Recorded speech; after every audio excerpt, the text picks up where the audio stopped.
আজকে আমরা শিকড়ের গিট এবং শিকড়ের গুটি একটি ভালো একটি খারাপ এই দুটি বিষয়ে আমরা আজকে জানার চেষ্টা করব। একটি হচ্ছে শিকড়ের যে রুট নট নেমাটোডের কারণে এটি হয়ে থাকে, এটি আমাদের পুঁইশাকের গাছে এরকম হয়েছে, শিকড়ের যে নট বা গিটগুলো এরকম হয়েছে। এটি দেখেন বিভিন্ন জায়গায় ফুলে উঠছে অনিয়ত আকারের, এবং এর ফলে এই যে কৃমি বা নেমাটোডের আক্রমণের কারণে এটি হয়েছে।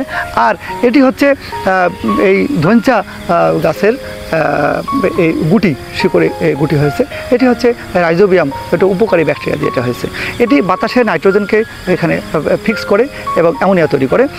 তাহলে বোঝা যাচ্ছে যে এটি হচ্ছে ক্ষতিকর, যেহেতু এটি গাছের কৃমি, এবং এখানে কিন্তু এখান থেকে নিচ থেকে উপরের দিকে খাবার পানি এটা যেতে পারবে না এবং এটি অপুষ্টিতে ভুগবে।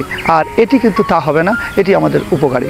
এবং আরও একটু পার্থক্য যদি আমরা বলি, একটু বাদামি, সাদা এবং বাদামি এরকম হতে পারে। আর এটি কিন্তু হালকা গোলাপি বা সাদা হতে পারে, একটু হালকা গোলাপি ভাব এটার মধ্যে থাকতে পারে। এটি হচ্ছে এই অনিয়ত আকারের, এটি হচ্ছে নিয়ত আকারের, এবং এটি অনেক সময় খুলে আসে। এটা কিন্তু হালকা করে খুলে আসবে, কিন্তু এটি কিন্তু মানে ছিঁড়ে যাবে না বা খুলে যাবে না, কারণ এটি শিকড়টাই এটি ফুলে এরকম হয়ে গেছে আর কি। যাই হোক, এটিকে আমাদের নিয়ন্ত্রণ করতে হবে, আর এটি আমাদের নিয়ন্ত্রণ করার দরকার নেই, এটি আমাদের উপকারী।